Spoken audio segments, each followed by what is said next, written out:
Bismillahirrahmanirrahim. Assalamualaikum warahmatullahi wabarakatuh. Jumpa lagi dengan saya bersama channel Rumah Terapi Nur Sifah.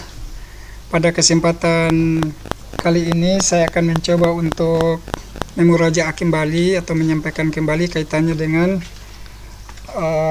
pengetahuan atau pemahaman terkait dengan virus COVID-19 atau Corona, dilihat dari sudut pandang kedokteran timur atau TCM. Bapak Ibu yang dirahmati oleh Allah Subhanahu wa taala, saya tadi malam sempat memposting kaitannya dengan terapi yang saya lakukan untuk anak saya ini dalam rangka meningkatkan imun sistem. Ini usianya 4 tahun. Ini terapi yang saya lakukan ini, sebagaimana video sebelumnya itu jadwalnya 1 minggu 2 kali ya. Oke, sekarang kita mencoba melihat dari sudut pandang yang lain. Bapak Ibu yang dirahmati Allah Subhanahu wa taala, di awal-awal wabah virus ini muncul di Wuhan, sebenarnya banyak sekali pertanyaan atau istilahnya dugaan yang bermunculan kaitannya dengan virus itu sendiri. Ada yang mengatakan bahwa kondisi tersebut itu bermula dari kebiasaan memakan kelelawar atau makanan-makanan hewan-hewan liar dan lain sebagainya itu, sehingga munculnya virus itu sendiri. Bahkan ada yang menduga bahwa virus ini adalah merupakan bagian dari konspirasi. Terlepas dari itu semua, saya ingin mencoba untuk menelaah dari sisi kedokteran timur, dalam hal ini TCM, sehingga kita memiliki sudut pandang yang berbeda. Pertanyaannya, lalu sebenarnya berasal dari manakah virus? Sebenarnya secara sistem hukum alam itu kaitannya dengan sistem hukum manusia. Boleh dikatakan bahwa alam ini bisa tercermin di dalam tubuh manusia, begitupun sebaliknya. Jadi tubuh manusia bisa tercerminkan dalam kondisi alam itu sendiri. Makanya biasa disebut dengan mikrokosmos sama makrokosmos. Seperti itu. Jadi secara klasik itu sebenarnya mengalami kondisi ketidakseimbangan ekosistem, atau ekosistem itu mengalami terganggu. Seperti itu. Sesungguhnya di bumi kita ini sudah hidup berbagai macam jenis mikroorganisme, baik itu virus, bakteri maupun apa saja. Namun karena sistem ekosistem ini terjaga dengan baik, sehingga kondisi makroorganisme itu senantiasa berada di tempatnya, boleh dikatakan seperti begitu. Jadi sebenarnya ya dia boleh dikatakan sebagai makhluk hidup yang butuh wadah, butuh tempat, layaknya manusia. Seperti itu. Jadi ketika kondisi ekosistemnya terganggu, pasti akan mempengaruhi keberadaannya. Kelanjutan dari itu, karena mengalami ketidakseimbangan ekosistem, karena pola hidup dari manusia itu sendiri, sehingga membuat keberadaan daripada hewan-hewan tersebut itu berdampak luas kepada tubuh manusia, karena banyak yang mengkonsumsi ya kaitannya dengan itu. Jadi sebenarnya kalau kita dari kaum muslimin, dari sudut pandang ini kan sebenarnya ini diatur dalam kaidah-kaidah agama. Seperti itu. Oke. Namun sering dengan pengrusakan alam yang semakin masif, banyak hutan yang dihancurkan sehingga ekosistem menjadi kehilangan keseimbangannya. Itu yang menyebabkan mikroorganisme tersebut mulai merebak. Jadi boleh dikatakan rumahnya kita ganggu sehingga keberadaannya itu bisa meluas kemana-mana. Seperti begitu. Ini saya mencoba untuk mengutip ya dari tulisan Insane Virus Found in Britain Legislature. Itu 28 jenis virus baru temukan di pegunungan es Tibet. Jadi ini sesuatu yang sangat dikhawatirkan juga sebenarnya. Di situ dijelaskan baru-baru ini disebut dalam sebuah artikel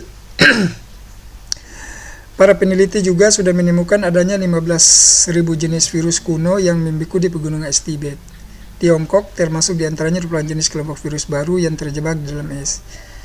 Ini bisa dibayangkan jika kondisi pemanasan global itu terjadi dan es di kutub semakin banyak yang mencair, maka bukan tidak mungkin kondisi virus tersebut akan bisa hidup kembali dan menimbulkan epidemik di kemudian hari. Kalau kita lihat sejarah awal mulanya itu COVID-19 atau yang kita sebut dengan corona ini, itu bermula pada bulan Januari ya 2020 itu dengan kondisi hujan, angin, dan suhu dingin yang ekstrim membuat virus mudah untuk berkembang. Apalagi kita lihat kondisi daerah kita saat ini, Fak-Fak, berada dalam kondisi ini. Seperti itu. Dijelaskan di sini yang kita ketahui bahwa asal mula corona itu dari Wuhan atau dari Cina. Dilihat dari cuaca di bulan dari akhir Desember 2019 hingga awal Januari itu kondisi cuaca di sana dominan dengan kondisi hujan, angin, dan suhu dingin yang ekstrim, sehingga virus mudah untuk berkembang seperti itu. Nah, dan tak lama kemudian kasus corona tersebut muncul di sana. Jadi virus COVID-19 ini bukan datang dari mana-mana atau diciptakan oleh siapa, semuanya berawal dari pengrusakan alam, cuaca yang berubah semakin ekstrim, atau ekosistem diganggu. Ini dari sudut pandang klasik seperti ini. Ya, walaupun kita sempat mengikuti berbagai media massa kaitannya dengan konspirasi atau dan lain sebagainya, tapi pada prinsipnya sepanjang manusia itu ada, virus itu selalu ada. Dalam konsep TCM atau yang disebut dengan Traditional Chinese Medicine, sebenarnya tidak mengenal kata virus itu sendiri atau bakteri atau sebagainya. Lalu pertanyaannya, bagaimana Traditional Chinese Medicine atau TCM itu menghadapi penyakit virus dan bakteri itu? Oke, pada kesempatan ini saya mencoba untuk mengurai ya, supaya kita punya pemahaman yang sama, sehingga kita bisa mengikhtiarkan kondisi-kondisi yang terjadi saat ini. Dari video yang sebelumnya saya sudah sempat menyinggung kaitannya dengan penyebab penyakit. Ada yang disebut dengan faktor luar atau PPL, penyebab faktor luar, itu disebabkan oleh 6 patogen. 6 patogen itu 1 angin, dingin, panas, lembab, kering, dan api. Ini sebenarnya dari sisi klasik atau kedokteran timur ini bisa menyebabkan tubuh seseorang itu sakit. Cuman kadang dari sisi konvensional ini tidak pernah diperhitungkan karena IBM-nya berbeda atau pengetahuannya berbeda. Tapi bagi saya kita mencoba untuk mengawinkan saja karena keilmuan baik dari barat maupun timur itu keduanya milik Allah Azza wa Jalla. TCM mengidentifikasi penyakit berdasarkan karakter yang dibawanya berupa gejala yang timbul pada tubuh. Jadi ada 6 jenis faktor luar yang dapat menimbulkan penyakit. Seperti yang disebutkan tadi, itu berupa angin, dingin, panas, lembab, kering, dan api. Jadi ke-6 jenis faktor luar ini dapat sewaktu-waktu menimbulkan penyakit pada tubuh jika kondisi tubuh kita itu lemah, ditambah dengan kondisi eksternal itu cuaca sangat tidak mendukung dengan kondisi tubuh kita pada saat itu. Oke, di dalam kedokteran timur itu ada yang disebut dengan 7 materi dasar, salah satunya yang disebut dengan Qi. Nah, disebut dengan Qi. Jadi ketiga Qi ini, kuat, lemah, daya tahan tubuh, itu dapat menghadapi penyakit. Jadi ketiga Qi seseorang ini kuat, dia punya kemampuan untuk melawan patogen-patogen yang masuk itu. Jadi si Qi ini sangat berperan sekali dalam terapi-terapi yang dilakukan oleh teman-teman akupunturis seperti gitu. Karena ketika Qi dia kuat, lemahnya daya tahan tubuh kita itu dapat melawan penyakit. Oke. Kuat lemahnya daya tubuh kita dalam menghadapi penyakit itu tergantung pada apa yang disebut dengan Qi yang tadi saya sebut. Jika Qi tubuh kita kuat, maka penyakit akan sulit masuk ke dalam tubuh kita. Sebaliknya, jika Qi tubuh kita lemah, maka penyakit akan mudah sekali masuk ke dalam tubuh kita. Pertanyaannya, dari mana kita mendapatkan Qi? Bagaimana caranya kita memperoleh Qi yang bagus dan kuat itu? Seperti gitu. Kalau dalam konsep konvensional itu kita mengenal dengan imun sistem, atau yang biasa disebut dengan jalur imunologi. Oke. Sebenarnya sumber energi itu dari sisi kedokteran timur atau TCM itu bersumber dari 3. Satu bersumber dari udara, yang kedua bersumber dari makanan, yang ketiga bersumber dari jengki bawaan namanya ini. Jengki bawaan ini pada saat pertemuan antara sperma laki-laki dan perempuan ya, sehingga membentuk suatu kehidupan. Nah, ini yang disebut dengan Qi bawaan. Tapi yang perlu kita perhatikan di sini adalah Qi yang bersumber dari udara dan makanan. Maka nanti lebih poinnya kita akan membahas di sini. Jadi udara ini dari sisi organ kita akan bergelut nanti dengan organ paru-paru, sementara untuk makanan kita akan bergelut dengan limpa. Ini yang merupakan transformasi. Sehingga penting dalam ilmu diagnosa lidah ini kita melihat kondisi ini. Seperti gitu. Ini yang sudah tersimpan. Jadi makin hari makin habis karena dia tidak bisa ditambah. Ini yang disebut dengan jengki bawaan. Oke. Qi berasal dari 3 sumber. Satu bawaan orang tua yang tadi saya sebutkan, pertemuan antara sperma laki-laki dan perempuan, maka minum dan udara. Sehingga sangat penting sekali kita memilih makanan minuman yang sehat dan menghirup udara yang bersih. Jika kita memakan makanan yang tidak sehat, maka Qi yang dihasilkan juga akan lemah dan tidak kuat, bahkan bisa menghasilkan Qi buruk yang dapat menimbulkan penyakit di kemudian hari. Oke. Saya tadi sedikit singgung ya, kita coba balik lagi ke COVID atau Corona itu sendiri. Jadi kalau kita melihat klinik yang terjadi di awal-awal itu, baik di Wuhan atau di mana-mana itu, karakter dari virus corona ini sebenarnya berada di 2 keadaan. Kondisinya lembab dingin dan kondisinya lembab panas. Nah, 2 ini yang harus kita pegang betul dan kita pahami betul, sehingga dalam penerapannya kita mudah untuk mengatasi. Dilihat dari gejala yang timbul dan hasil pemeriksaan lidah dan nadi pasien-pasien corona yang terjangkit di Wuhan, pada berbagai artikel dan jurnal, virus ini memiliki karakter antara lembab dingin dan lembab panas. Makanya kalau perhatikan lidah Bapak Ibu yang masuk itu rata-rata berada di pola itu. Kalau tidak lembab dingin pasti lembab panas. Lembab dingin terutama menyerang pada daerah utara, sementara lembab panas banyak pada daerah selatan.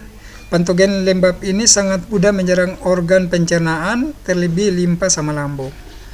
Gejala utamanya berupa badan lemas, lesu, tidak nafsu makan, mual, muntah, perut terasa penuh, diare atau konstipasi, dan gejala lembab yang menyerang organ pencernaan baik limpa maupun lambung, dan patogen dingin atau panas mudah menyerang paru.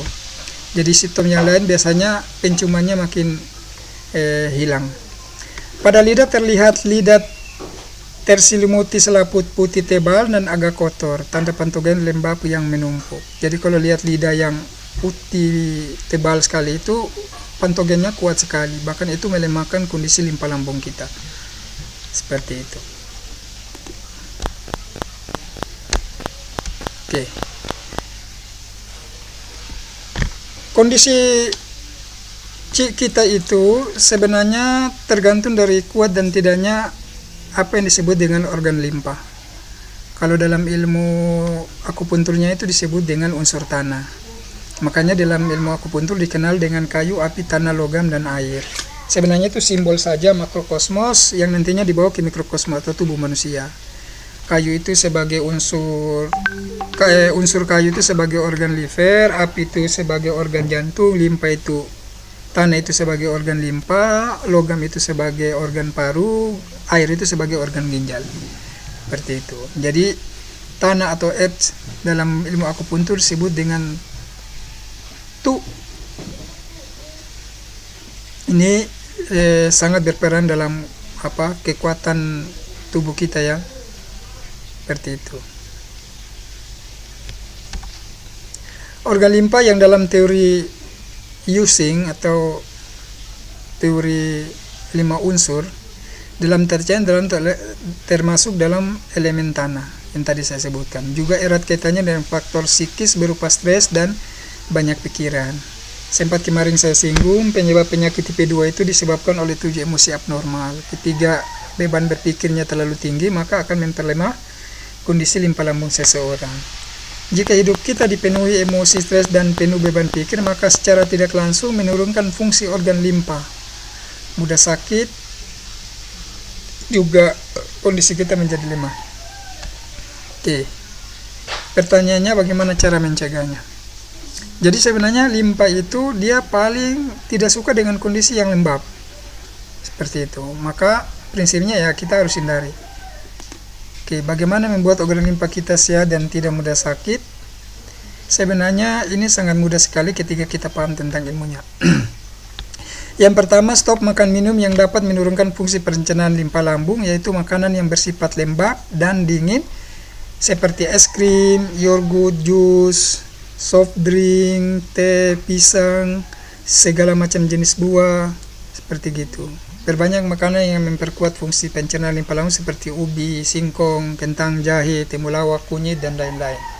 Jadi dari sisi sifat dan karakter tubuh manusia itu di peta yang sering saya jelaskan itu sebenarnya sudah tergambarkan kondisi-kondisi dimaksud.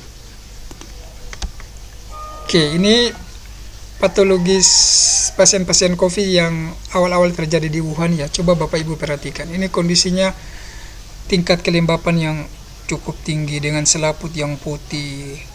Ini kan kondisi limpa lambung sangat lemah sekali. Ini kondisi lembab dingin, ini yang disebut dengan kondisi lembab panas. Jadi karakternya bisa dilihat, kalau putihnya dominan tanpa ada selaput kuning, kondisinya lembab dingin. Kalau lidahnya kuningnya agak dominan, ini yang disebut dengan lembab panas. Biasanya kalau pada simptom orang flu, kalau flu-nya masih, ingusnya masih cair, menetes, itu kondisinya lembab dingin. Tapi kalau ingusnya sudah kental, hijau, dan kuning pekat, itu kondisinya sudah lembab panas. Ini simptom-simptom yang muncul di Wuhan pada saat awal-awal terserang virus ini. Kondisinya di dua keadaan seperti yang saya jelaskan tadi. Kalau tidak lembab dingin, maka kondisinya pasti lembab panas. Oke, kita lanjut bagaimana bila sudah muncul gejala. Jadi, dari sisi TCM atau kedokteran timur, dalam hal ini traditional Chinese medicine, protokol penanganan dengan TCM pada penderita COVID-19 dibagi menjadi dua. Satu yang disebut dengan periode suspek, inspeksi, dan periode klinik. Oke, berikut ini saya sampaikan protokol penanganan pasien COVID-19 berdasarkan aturan dari Kementerian Kesehatan Tiongkok. Penderita COVID-19 ini dibagi menjadi dua, satu periode suspek dan dua periode klinik. Tapi sebenarnya ini lebih ke arah praktisi akupuntur. Nah, ini sebagai pengetahuan saja supaya Bapak Ibu bisa memahami. Seperti gitu. Tapi sebagai pengetahuan saya akan menyampaikan saja sekilas supaya kita bisa memahami. Periode suspek infeksi 1 itu biasanya lembab dingin menyerang paru-paru. Nah, gejala yang muncul itu demam, menggigil, nyeri otot dan sendi, letih lesu, sakit tenggorokan, rasa pahit di mulut, tenggorokan kering, lidah pucat dengan selaput putih tipis, dan nadi mengembang agak cepat. Nah, ini nanti pada terapi palpasi nadi ini kita akan bisa mengetahui nadi Chun Kwan C-nya itu seperti apa, baik kiri maupun kanan. Ketika sudah ada gejala seperti begini, sebenarnya dari sisi ilmu akupuntur, herbal yang bisa digunakan atau ramuan ini bisa menggunakan seperti yang dijelaskan di sini. Ada Chin Hua Ching Kan Pil, Lian Hu Ching Wen, seperti gitu. Cuman tidak mungkin kita bisa mendapatkan herbal-herbal atau ramuan ini di daerah kita ini. Makanya kita konversi ke ramuan herbal Indonesia saja. Insya Allah Ketika fungsinya sama, penggunaannya juga akan sama. Seperti begitu. Periode suspek infeksi kedua itu lembab dingin menyumbat limpa. Kalau tadi dia menyerang paru, sekarang dia menyumbat limpa. Gejala yang muncul biasanya perut tidak nyaman, kadang demam, nyeri otot, mual, muntah, diare, perut kembung, lemas, lidah pucat dengan selaput putih kotor, dan nadi tenggelam lambat. Jadi kalau kita pegang itu nadinya dalam sekali. Nah, ini ramuan yang biasa digunakan, tapi ini kita tidak bahas ya karena sulit didapat nanti. Sedangkan periode klinis itu untuk stage awal itu lembab dingin tertahan di paru-paru. Gejala yang muncul kadang demam, batuk kering, rasa pahit di mulut, tenggorokan kering, lemas, dada sesak, mual dan atau muntah, buang air besar lembek, lidah kemerahan dengan selaput putih tebal, dan nadi mengembang lembut. Seperti gitu. Ini kita mengetahui gejala saja ya.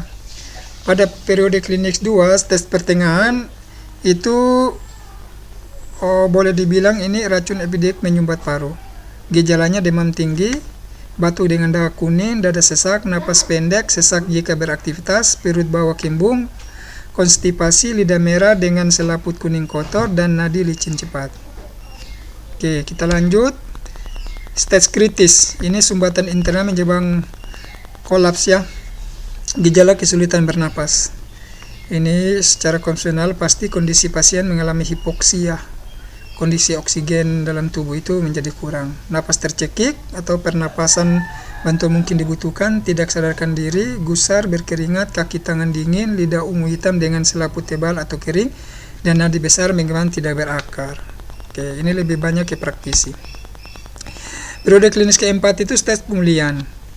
Ini kondisi defisiensi atau kelemahan limpa dan paru. Gejalanya biasanya napas pendek, lemas, kurang nafsu makan, mual, perut kembung tidak nyaman, sembelit atau konstipasi, buang air besar, lengket encer, lidah pucat bengkak dengan selaput putih kotor, dan nadi tenggelam lambat. Seperti itu. Pertanyaannya, ketiga simptom-simptom itu muncul, cara mengatasinya adalah prinsipnya sederhana.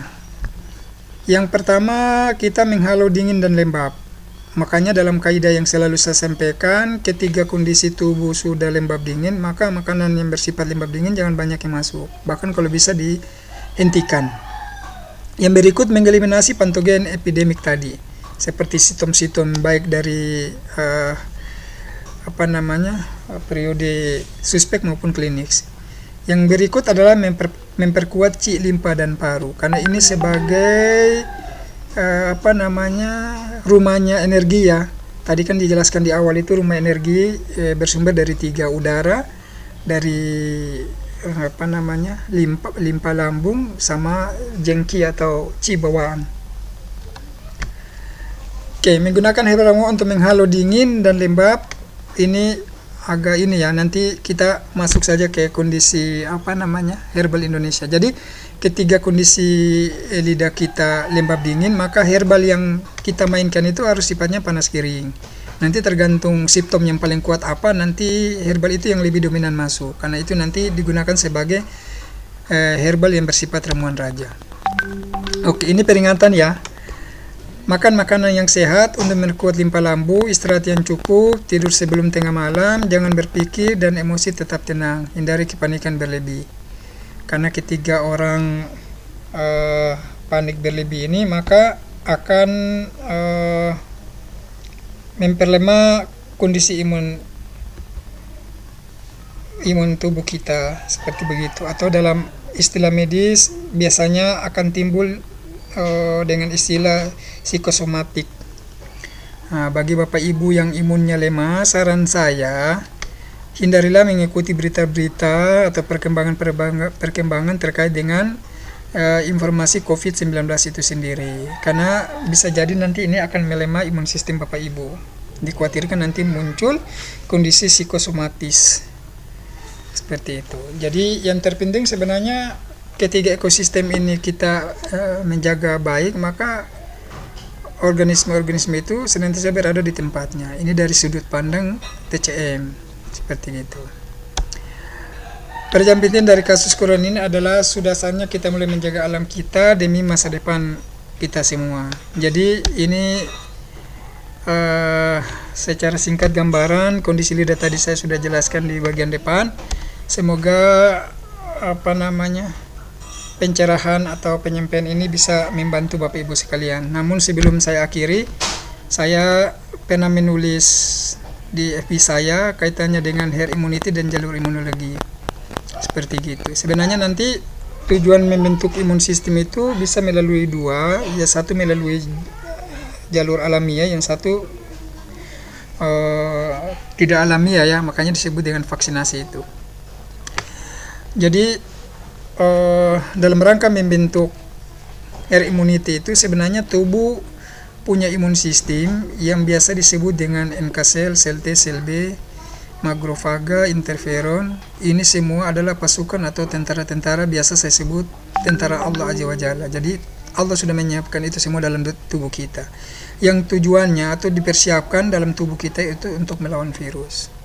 Seperti gitu. Dan perlu Bapak Ibu yakini bahwa apa yang disampaikan Allah kaitannya dengan wa izza maritu fa huwa yasfi ini, dan apabila aku sakit dialah yang menyembuhkan aku. Nanti bisa dilihat di Al-Quran surah As-Surah ayat 80. Ini sebagai akidah Bapak Ibu, sebagai akidah kita sebagai seorang muslim. Apabila kita diberi suatu cobaan kaitannya dengan sakit ikut sendiri, jadi Allah menyampaikan dan apabila aku sakit dialah yang menyembuhkan. Karena kesembuhan itu membutuhkan campur tangan Allah Azza wa Jalla. Jadi asbab aku pun untuk terapi apapun itu hanya sebagai pelantara. Seperti begitu. Makanya dalam sini saya menulis kata guru saya, yaitu Dr. Triwidiatmoko AKP. Kesembuhan itu membutuhkan sis itu surat izin sembuh. Seperti gitu. Jadi kita kalaupun kita sudah istirahat belum ini, ya mungkin Allah belum memberikan kesembuhan pada waktu yang kita harapkan. Begitupun ketika kita melihat sabda sebagaimana yang diriwayatkan oleh Imam Muslim dalam sebuah hadis dari Jabir ibnu Abdullah, bahwasanya Rasulullah sallallahu alaihi wasallam bersabda, setiap penyakit ada obatnya. Apabila obat itu tepat untuk suatu penyakit, penyakit itu akan sembuh dengan izin Allah. Ini diriwayatkan oleh Imam Muslim. Maka dalam hal ini dibutuhkan dua hal. Apa? Yang pertama dibutuhkan tentang ilmu, maka dibutuhkan diagnosa yang tepat, dan yang kedua dengan izin Allah. Jadi ini yang harus kita tanam dulu sebagai akidah kita, bahwa segala sakit yang Allah turunkan itu pasti ada obatnya. Ketika penanganannya diagnosa tepat sesuai dengan ini yang tepat, insya Allah sembuh atas izinnya. Dari sisi ilmu, maka untuk bisa melawan virus itu adalah bagaimana tubuh kita dapat menyiapkan imunitas tubuh kita sendiri.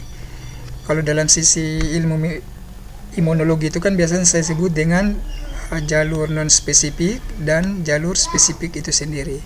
Kalau non spesifik ini ada interferon, sitokin, NK sel dan lain-lain. Sementara yang jalur spesifik itu antigen, antibodi, limfosit, baik sel T, sel B. Yang semuanya itu harus dalam kondisi optimal. Seperti gitu. Supaya dia punya kemampuan ketika ada antigen masuk, tubuh punya kemampuan untuk melawan. Di samping itu juga kita harus menyiapkan nutrisi, glukosa, oksigen dalam rangka menunjang proses peningkatan imun sistem itu kita sendiri. Oke, jadi saya pikir ini saja. Semoga ini bisa memberikan pencerahan buat Bapak Ibu sekalian. Dan saran saya, kalau memang kita sudah pahami tentang kondisi lidah kita, protap yang terpenting adalah menerapkan sesuai dengan kaidah-kaidah yang pernah saya sampaikan. Jika kondisinya lembab dingin, maka prinsip terapinya adalah panas kering. Jika kondisinya lembab panas, maka terapinya adalah dingin kering. Sesuai dengan kaidah-kaidah itu, maka tugas kita hanya menyeimbangkan. Semoga bagi Bapak Ibu yang saat ini masih sakit disembuhkan oleh Allah Azza wa Jalla.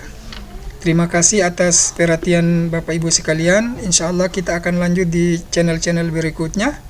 Semoga ini memberikan manfaat buat kita semua. Assalamualaikum warahmatullahi wabarakatuh.